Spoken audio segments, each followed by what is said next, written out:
baba, pato. Ha? Tapos na ba? Isang ikot pa. Kung isang ikot pa, ha? Boses mo talaga parang kwak-kwak na pato, eh. Sige, kung ayaw niyo na mag-bike, maglaro na tayo ng cellphone mo. Ito ba? Oh. Abutin mo muna. Kunin mo.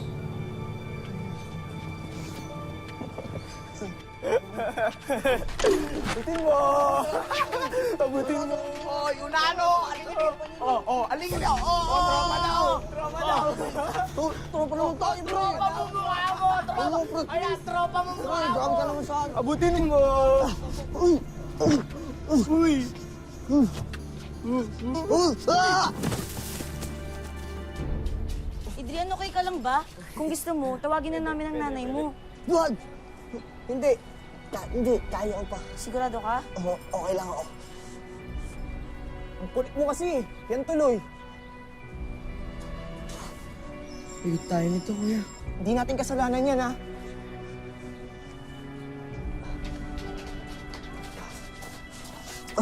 Salamat. Yan, sabi ko sa'yo, pato ka, hindi ka naman marunong lumipad eh. Oo, tara na, tara na. Bilisan nyo na! Kapag naririnig natin ang mga salitang away bata lang yan, patukol ito madalas sa mga asaran at pikunan kapag naglalaro ang mga paslit. Pero kapag humantong na sa sakitan, masasabing hindi na ito biro para sa kabataan. Gaya ng tampok naming kwento ngayon, isang bata na hangad lamang ay makipagkaibigan, pero kapahamakan lamang ang nahihita niya rito.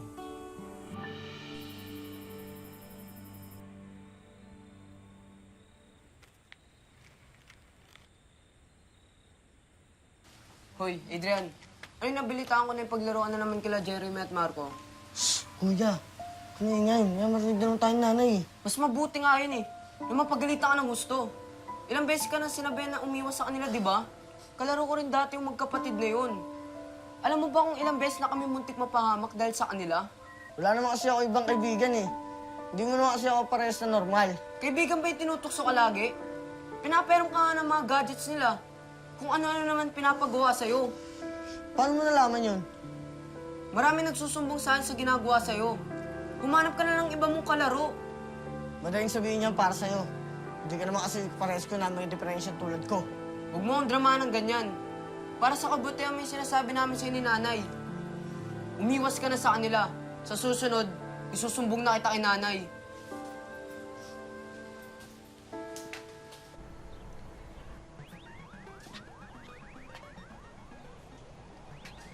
Yan, laro pa more! Grabe na kayo tropa, pero mo. Bukas na! Bukas. Ito na ako. Minsan lang makagamit eh. Tropa naman eh. Minsan lang makairam eh. Minsan, kanina ka pa eh. Ito, ito mo ako. Oo, peram. Gusto mo talaga, ha? Sige, sige. Papairom ko to sa'yo, pero pag-iigib mo ako ng tubig ko pampaligo. Lantimba. Luntimba! Gusto ang mukha mo ha? Kaya mo? Lit-lit mo kaya mo ilang timba? Sus, kaya ko. Sure ka? Sure. O, dali, bisa mo.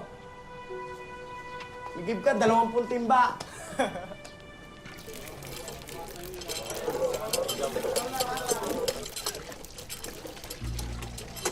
Adrian, Nay, ano ginagawa mo dyan? Bakit ka nag-iigib? ama na lang po. Ay, nako. Inutusan ka na naman nung sina Marco at Jeremy, ano? Nagpapauto ka na naman sa kanila. Umamin ka sa akin. Ay, nako, sabi ko na nga ba? Umuwi ka na sa bayan, iwanan mo na yan. Mag-usap tayo pagkatapos ko mamalengke. Uwi! Sige po, Nay. Uwi na!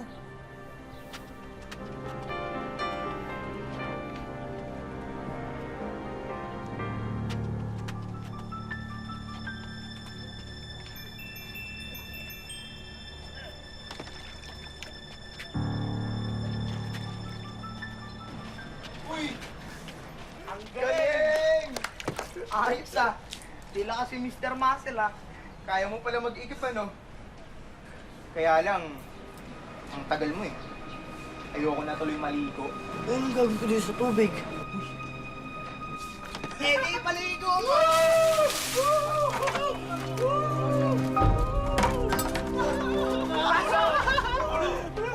Ano?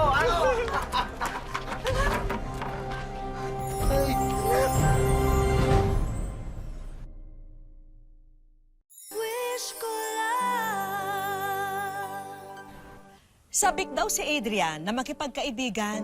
Hindi raw kasi siya gaya ng ibang bata na napakadali makahanap ng kalaro. Kaya nang may tumanggap at itinuring siyang barkada, sunod lang siya sa hiling nila. Kahit pa nauuto na at nasasaktan na siya.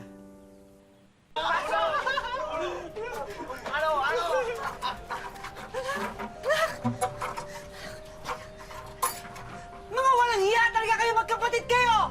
Lagi nyo na pinagdidiskita ng anak ko! Nay, hindi mo po naglaro naman po kami. Anong naglalaro? Hindi kayo naglalaro! Pinaglalaro ka nitong dalawang ito! Kayong dalawa ha? Kayo magkapatid kayo ha? Layuan niyo ang anak ko dahil kung hindi! Hoy! Pagsabihan mo yung mga anak mo ha? Sinasaktan nila ang anak ko! Mga bata yan! Hindi ka dapat nakikialam sa away ng mga bata! Hindi na mga batang anak mo, mga teenager na yan! Kaya pagsabihan mo! Isa ka pang kusudidera ka ha? Pwede ba umalis ka na lang? Nag-iiskado na ka dito eh! Gusto mo? Pabalagay kita? Eh, ikaw kaya pabarangay ko? Yung mga anak mo ha? Teka! Kaya hindi nagtikido yung mga anak mo kasi ikaw, konsididor kang ina! Walang iya ka! Ginagawa ko lang tama ang dapat! Tutulong mo ng anak ko!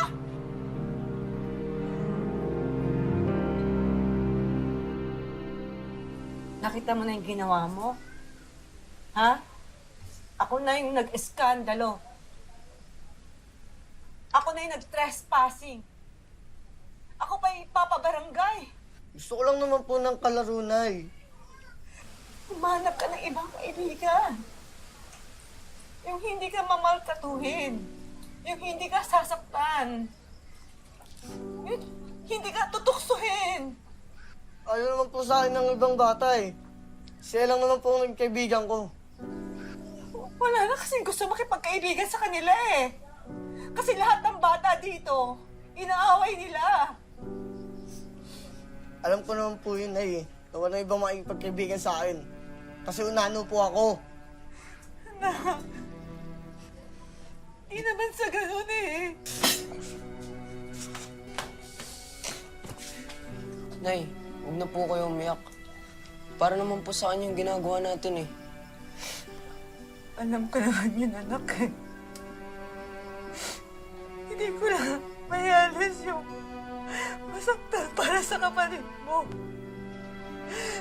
Hindi ko na maalis yung sama ng loob ko. Darating din po, Nay, na maintindihan niya po tayo. Darating din po yun.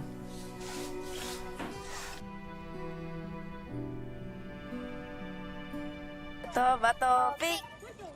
Justin! Bato, pick! Bato, pick! Bato, pick! Siya! Bato, pick! Siya! Oh, si Adrian na natira. Sa inyo na yan.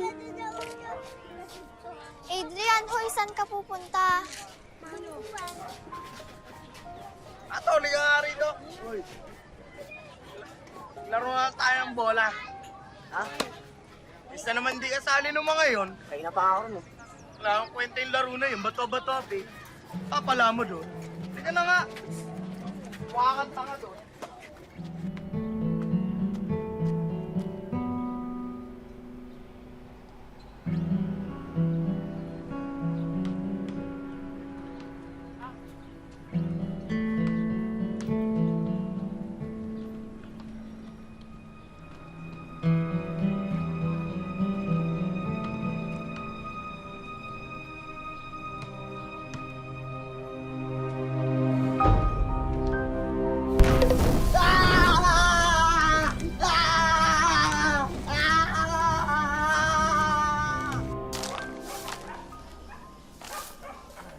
Alintes! Alintes! Alintes, yung anak niyo po! Yung anak niyo po natutulog! Ha? Doon po! Dito po! Diyos ko!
Ganito na lang po kayo. Doktor na po ang bahala sa kanya. Ay, ano ba yan? Anak ko! Nay, dito lang. Nay.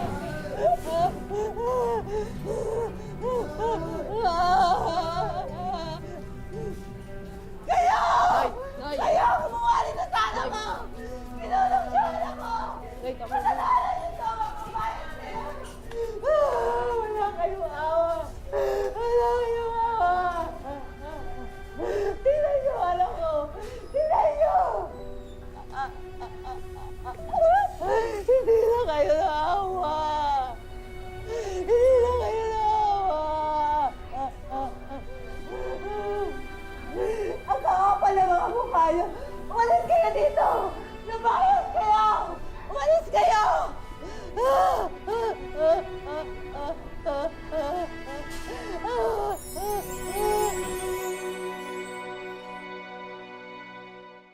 Wish ko lang. Sino ang dapat managot sa nangyaring pagliyab kay Adrian? Dulot na nga lang ba ito ng harutan na nauwi sa aksidente? Magandang araw sa inyong lahat. Unang-una, ikinalulungkot ko yung nangyari kay Adrian. Ang mga aksidenteng ganito, dapat ay iniiwasan natin. Nangyari na nga eh. Ang dapat na lang nating malaman ay kung sino ang dapat managot. At kung may dapat bang managot. Adrian, maaari mo bang ikwento sa amin ang buong pangyayari? Naglalaro po kami ni Jeremy. Nakikinood po ako ng TV sa kanila. Tapos hinila po ako palabas ni Jeremy.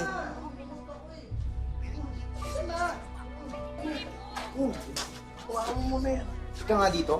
Ano naman yan? Sa tingin mo ba, kapag sinindahan ko to, malakas yung pagsabog? Sabi po sa akin ni Marco, tignan daw namin kung gaano kalakas sa sabog ang gasolina kapag sinindihan. Sindihan po ni Jeremy yung bote. Tapos nagliyab. Tapos po, ipinukul sa akin ni Marco yung bote.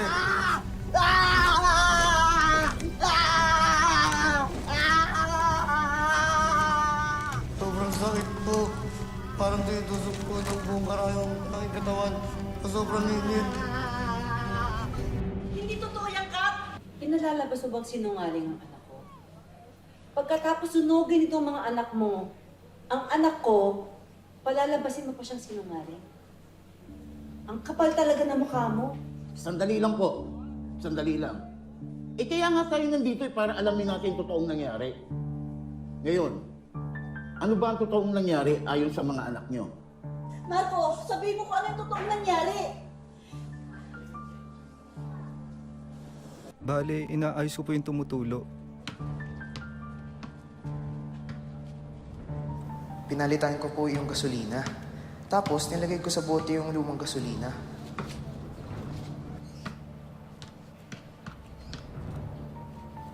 William! Tingnan ako, pwede ba? Tingnan ako.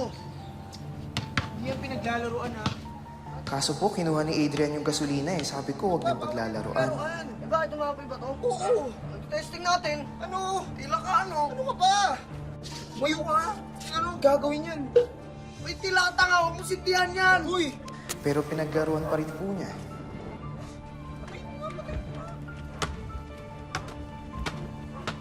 Paano mamamatay ito? Ang pangan mo! Ano? Bisa mo! Bilis! Yun! Ito pa! Pinatay po ni Jeremy yung apoy. Tapos, Ano ba? Ikaw talaga eh. Ano ba yung nalalaman mo? Ano ba iniisip mo ha? Kaya nga yan. Alam mo naman sisindi, tatanga-tanga ka. Butong kawa. itinago ko na yung gasolina. Pero nagpaiwan po si Adrian eh.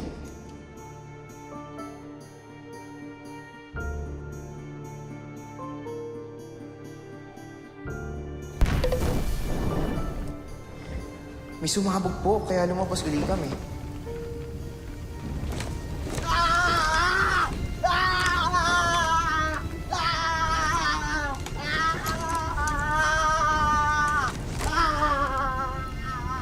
Nakita namin na nag-aapoy na si Adrian, kaya tinulungan po namin siya.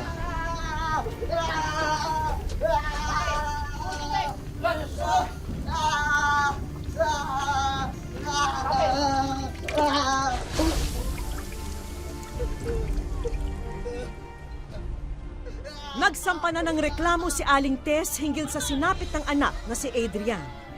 Hindi pa rin malinaw kung sino ang may sala dahil may magkaibang bersyon ng kwento ang dalawang panig.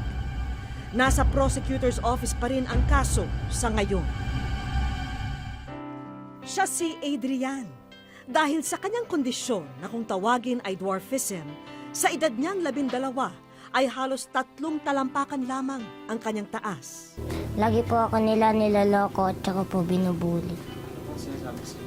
Paalakad ko daw po parang pato po. Parang paalakad ko lang daw po rin. Lagi daw po matulis yung pet ko. Nung ipinanganak ko po siya, maliit lang po talaga siya. Nung 1.5 lang po ang laki niya. Tapos yun nga po, pinagkaanuhan siya ng mga tao, pinagkaguluhan siya. Laking gulat daw ni Aling Tess nung kanyang iluwal ang kanyang ika-4 na anak. Higit kasing maliit si Adrian kaysa sa mga bagong silang na sanggol. Sabi po ng lola ko, maliit, nano lang daw po yung anak ko. Umiyak po ako. Siyempre po kasi, hindi ko naman po kasi akalain na, sabi ko, ang isip ko kasi, paano yung anak ko pag lumaki, ganyan lang ang liit niya. Yun ang iniisip ko, yung magiging buhay niya. Grade 5 na siya ngayong pasukan at gagawin niya raw ang lahat para mapatunayang wala sa tangkad ang pagtupad sa mga bagay na hinahangad. Doktor po, para po makatulong sa may mga sakit.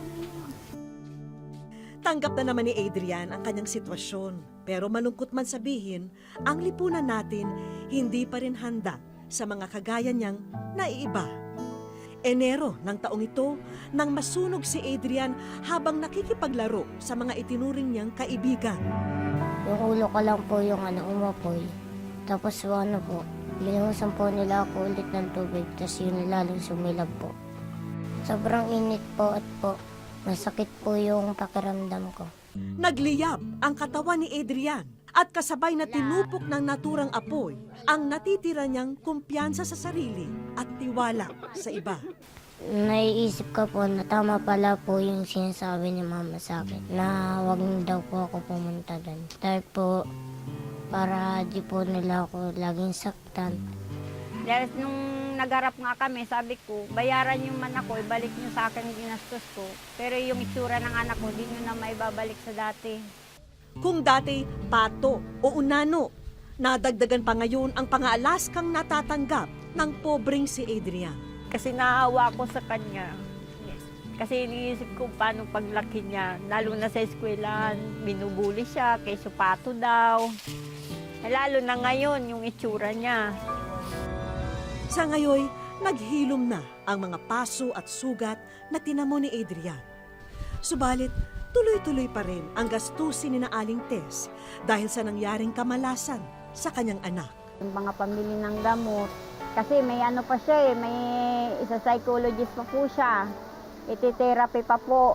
Saka yung gamot po talaga niya, kailangan i-maintain, saka yung vitamins niya. Kaso wala talaga. Tanging sa asawang construction worker umaasa sina Aling Tess.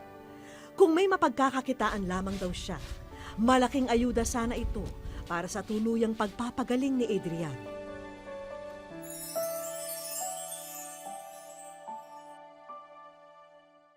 Wish ko lang. Ngayong araw, may appointment kami sa kaibigan naming doktor sa ospital na ito. At agad niyang sinuri ang kondisyon ni Adrian. Nagkaroon siya ng burn. Tapos yung burn na yon, nagkaroon siya ng hypertrophic scarring at saka keloid. medyo yung sinabi niya kanina, hindi siya makagalaw, pati yung pagsasalita niya, although medyo madaldal na siya, hirap pa rin. Maswerte pa rin daw si Adrian dahil hindi naapektuhan ang kanyang mga mata at tenga. Sa ngayon, kailangang sumailalim si Adrian sa iba pang procedure para kahit papano'y maisaayos ang nasunog niyang mukha. Pero may magandang balita pa si Doc. Sa abot po na makakaya ko rin, titingnan ko rin po yung mabibigay natin ng husay. Ano po? Kausap po namin yung doktor na tutulungan daw po si Adrian na maipagamot. At laking pasalamat ko po. At tuwan-tuwa po kami at matutulungan yung anak ko. Masaya po ako. Kasi po tutulungan po ako ng doktor. Ang isa sa pwedeng magawa ng medical center natin, i-offer yung advanced machines namin para lumambot at saka para mag-flat din yung lesions niya. Kasi ganyan na nga kasi siya, sinira pa nila yung ano ko. Salamat po, Doc, na tinulungan mo po ako. Okay. Ayan! Hinihintay na lang po natin sina Adrian at ang kanyang nanay Tess. Manggagaling po sila sa kaibigan nating ospital. At hindi po nila akalain na mas marami pong sorpresang nag-aabang para sa kanila. Hello, Adrian! Hi, nanay! Kamusta? Welcome! Welcome dito. Alam niyo ba kung bakit nandito kayo? Kayo ay nasa wish ko lang. Ayan, no? Ayan. Ikaw ay nasa wish ko lang, Adrian. Nagulat po ako dahil po nakita ko si Miss Vicky. Nagulat rin po ako kasi po may ligaro po sa akin. O, di ba, Adrian? Isa na namang sorpresa. Kamusta? Anong feeling nyo? Saya-saya po. Kasi isa po kasi kayo sa idol. Ako naman, thank you. Maraming salamat po sa doktor na tutulong. Salamat. Maraming salamat. Tapos buhay ko po itong hindi ko makakalimutan. May konting ayuda rin po mula naman sa aming programa. Assistance po ito. Sige, buksan nyo. Pandagdag tulong po para sa ikabubuti po ng kalagayan ni Adrian. Maraming salamat. Kasi alam mo lang ako. Maraming salamat po sa DMA na tinulungan mo po kami.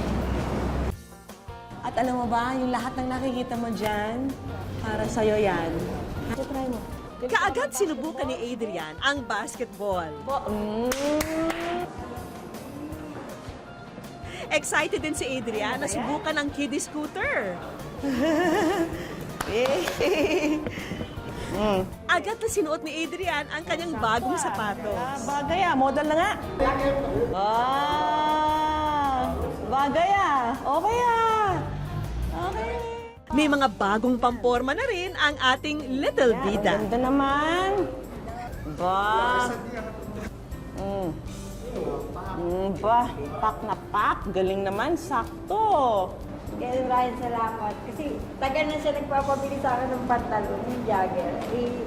Sabi ko nagsaka na lang pag may pera na. Malaking biyaya raw ito para kina Adrian. Maraming salamat po. Ay, nako, thank you rin. At thank you, napakatapang mo, ha? Masaya po ako dahil po nagkaroon po ako ng scooter, tsaka damit, tsaka sapatos, tsaka basketball. At para naman sa pamilya ni Adrian, isang bagong rolling food cart po na inyong mapagkakakitaan. Maraming salamat at meron na akong pagkakaabalaan sa bahay. Kasi wala po ako kasi sa bahay kasi kulang din kasi kami sa pagpunan.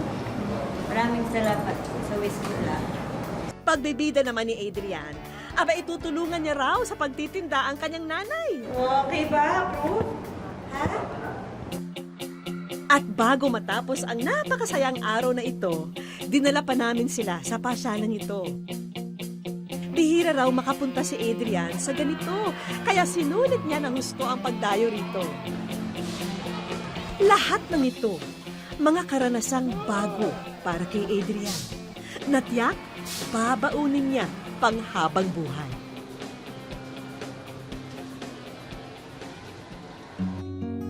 Isang espesyal na araw ito para sa aming espesyal na kaibigan.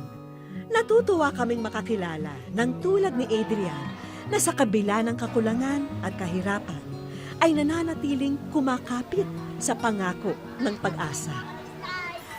Naway maging gabay at halimbawa lagi tayo sa mga kabataan. Ituro sa kanila ang wastong pakikisalamuha, kung paano maging totoong kaibigan. At isa na rito ay maging hangarin ang ikabubuti ng ating kapwa.